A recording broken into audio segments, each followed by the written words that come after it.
Hey guys, welcome to my new blog. So guys, अभी मैं नहा करके आ रहा हूँ और बाल को सुखाने के लिए अपने टॉवल से साफ करने लगता हूँ। और अभी टाइम हो रहा है, आप लोग देख सकते हैं घड़ी में, सुबह के 7:10। डेली की तरह आज सुबह भी मैं 6:30 बजे उठता हूँ, अपने रूम को साफ करता हूँ, एक्सरसाइज करता हूँ, मेडिटेशन करता हूँ। और उसके बाद फिर अब नहा के आ गया हूँ तो नाश्ता करता हूँ। नाश्ता करने के पश्चात फिर मैं आ जाता हूँ अपने स्टडी टेबल पे और स्टार्ट करती हूँ अपने आज के दिन के फर्स्ट सेशन को, जिसमें मैं अपने हिस्ट्री ऑप्शनल की बुक को पढ़ रहा हूँ। उसके पश्चात फिर मैं अपने नोट्स को भी पढ़ूंगा। तो कुछ इस तरीके से मेरे आज के दिन की शुरुआत हो गई है। So hey guys, welcome to the day 23 of 45 day study hard challenge.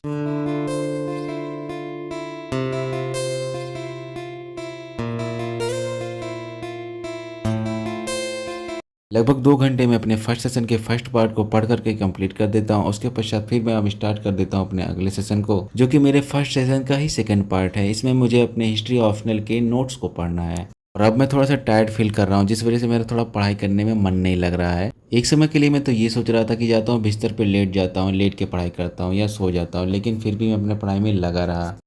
मैं पढ़ाई कर ही रहा था, तभी मेरे पास आता है एक कॉल, जो कि था डिलीवरी वाले भैया का। और भैया ने बताया कि आपका पार्सल आया है। तब मैं तुरंत ही दौड़ करके आ जाता हूँ अपने पार्सल को रिसीव करने के लिए, क्योंकि इस पार्सल का मैं 2-3 दिनों से वेट कर रहा था और पैसा भी पेमेंट कर दिया था। इस वजह से जल्दी थी कि जल्दी से आ जाए। और अपने पार्सल को रिसीव करने के पश्चात अब मैं जाने लगता हूँ अपने रूम की तरफ। दोस्तों, आप सभी से मैं बताना चाहूंगा, मुझे उम्मीद नहीं था कि इतना जल्दी आ जाएगा मेरा पार्सल। और अभी आप लोग सोच रहे होंगे कि क्या मंगाया हूँ मैं, तो सब्र करिए, बताएंगे बताएंगे भाई। और अब मैं अपने रूम पे पहुंच चुका हूं, तो अब बारी है अनबॉक्स करने की। लेकिन इससे पहले आपको टाइम दिखा देता हूं, मैं 10:30 बजने वाले हैं। आप सभी सब्सक्राइबर्स के बहुत सारे कमेंट आते हैं कि भाई हमको यूपीएससी से रिलेटेड कोई बुक बता दीजिए, और यूपीएससी और यूपीपीसीएस के लिए क्या स्टडी मटेरियल होना चाहिए। इसी तरह हमारे ब्लॉग में बने रहिए। आप सभी के जितने भी क्वेश्चंस हैं, डाउट्स हैं यूपीएससी की बुक को लेकर के, तो आज सभी क्लियर हो जाएंगे।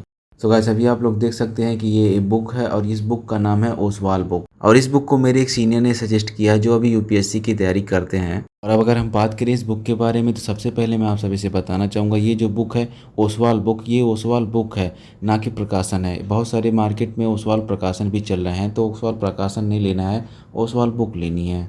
और जैसा कि आप सभी देख रहे होंगे कि मेरे हाथ में 2 बुक हैं, तो आज मैं एक बुक के बारे में बात करूंगा और दूसरे बुक को रख देता हूं साइड में। आप सभी को इस ओसवाल बुक में 29 वर्षों के प्रीवियस ईयर क्वेश्चन पेपर मिल जाएंगे। और सबसे अच्छी बात तो मुझे इस बुक की ये लगी है कि इसमें जीएस के साथ साथ सीसेट के भी क्वेश्चन पेपर हैं। नहीं तो अगर आप और किसी प्रकाशन की अगर बुक लेने जाएंगे, तो उसमें आप सभी को अलग अलग लेना पड़ेगा, सीसेट का अलग, जीएस का अलग। और इस बुक को ओपन करता हूँ तभी मुझे एक अच्छी चीज़ दिख जाती है इसमें, एनालिसिस। मतलब हर सब्जेक्ट का इसमें एनालिसिस किया गया है कि किस सब्जेक्ट से और किस टॉपिक से कहाँ कितना क्वेश्चन पूछा जाता है। जैसे कि देख सकते हैं आप, आर्ट एंड कल्चर से कितना ज़्यादा अभी तक क्वेश्चन पूछा गया है, मॉडर्न इंडिया से कहाँ तक कितना पूछा गया है, सभी चीज़ें दिया गया है इसमें। साइंस एंड टेक्नोलॉजी से कितना क्वेश्चन पूछा जा रहा है। सबसे अच्छी बात मुझे इसमें ये लगी है कि इसमें एनालिसिस करके बताया गया है कि किस टॉपिक से या किस चैप्टर से कितने क्वेश्चन पूछे जा रहे हैं, कैसे क्वेश्चन पूछे जा रहे हैं। इस एनालिसिस से हमें ये पता चल जाता है कि हमारे लिए कौन सा सब्जेक्ट, कौन सा चैप्टर सबसे ज़्यादा इम्पोर्टेंट है। उसी हिसाब से हम तैयारी करते हैं। और जैसे कि इसमें आप देख सकते हैं कि इसमें ये जो दिया गया है, इसमें 29 वर्षों में कितना कितना क्वेश्चन कहाँ कहाँ से पूछा जा रहा है, सब बताया गया है। और ये बहुत अच्छी चीज़ है। हर बुक में ये सब चीज़ें नहीं रहती हैं। यह है सीसैट के लिए।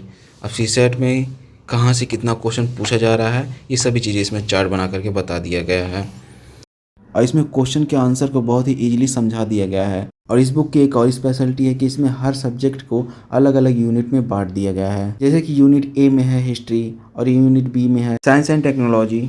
और साथ ही साथ इसमें यह भी बताया गया है कि किस टॉपिक से कितना क्वेश्चन पूछा जा रहा है। लास्ट में बस मैं एक ही बात कहना चाहूँगा कि अगर आप यूपीएससी की तैयारी करते हैं और अपने एग्जाम को ईजी बनाना चाहते हैं, तो इस बुक को अभी जा करके परचेज करें। लिंक मेरे डिस्क्रिप्शन बॉक्स में है।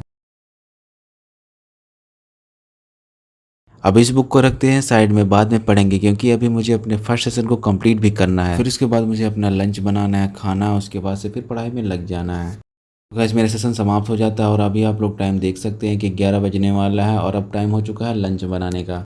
खाना बनाने जैसे ही जा रहा था, तभी मुझे पता चलता है कि दाल तो ख़त्म हो गई है। तो मैं चला जाता हूँ दुकान पे और यहाँ से ले लेता हूँ अपने लिए दाल, और इसी लेकर के मैं जाने लगता हूँ अपने रूम पे। सो गाइस, अभी आप लोग देख सकते हैं कि मेरा खाना बन करके तैयार हो चुका है। आज के खाने में है दाल और चावल।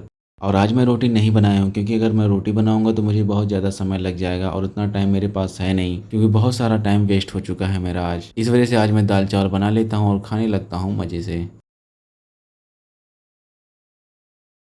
खाना खाने के पश्चात मैं स्टार्ट कर देता हूँ अपने आज के दिन के अगले सेशन को।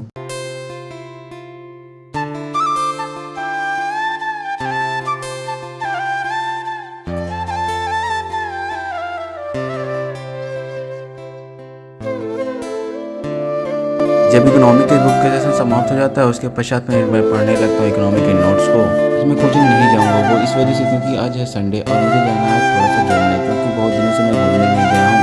और इसी वजह से आज के दिन का जो भी मेरा सेशन बचा हुआ है उसे जल्दी जल्दी से पढ़ करके कंप्लीट कर दूंगा। उसके बाद फिर निकल जाऊँगा और पूरे सेशन को कंप्लीट करते करते शाम के 5 बज जाते हैं, तो मैं निकल जाता हूँ घूमने तैयार होकर।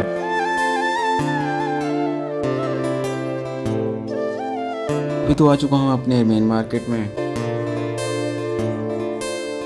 तो गाइस मैं अकेले घूमने नहीं जा रहा हूँ, हमारे साथ राहुल भाई भी जा रहे हैं। रूम से निकलते समय ही राहुल भाई के पास कॉल कर दिया था और मैं उनसे कहा था कि आप यहाँ पे आकर के मिलिए। फिर काफ़ी देरी से राहुल भाई हमारा वेट कर रहे थे। मेरा रूम थोड़ा सा अंदर है जिस वजह से राहुल भाई को थोड़ा सा वेट करना पड़ा।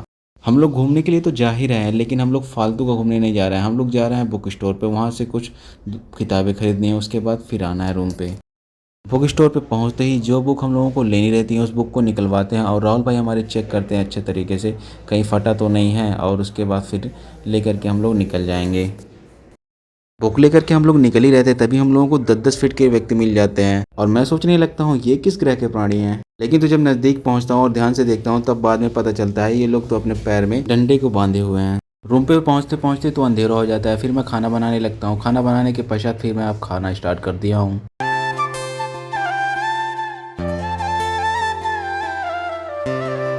खाना खाने के तुरंत बाद मैं आ जाता हूँ अपने स्टडी टेबल पर, स्टार्ट कर दूंगा अपने आज के दिन के रिवीजन सेशन को। कई जीत बाकी है, कई हार बाकी है, अभी तो जिंदगी का सार बाकी है। यहाँ से चले हैं एक नई मंजिल की ओर, यह तो एक पन्ना है, अभी पूरा किताब बाकी है।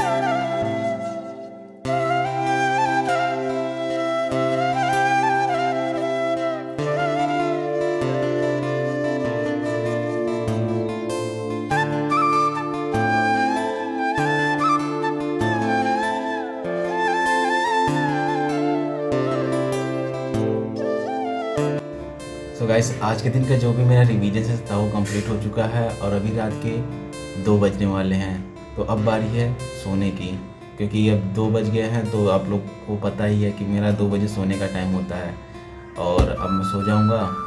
सो गाइस कुछ इस तरीके से आज के दिन मेरा रहा है। तो आज के ब्लॉग को रखेंगे बस इतना ही। बंदा फिर कल मिलेगा आपको एक नए ब्लॉग के साथ। तब तक के लिए अपना ध्यान रखिए। Bye bye, take care.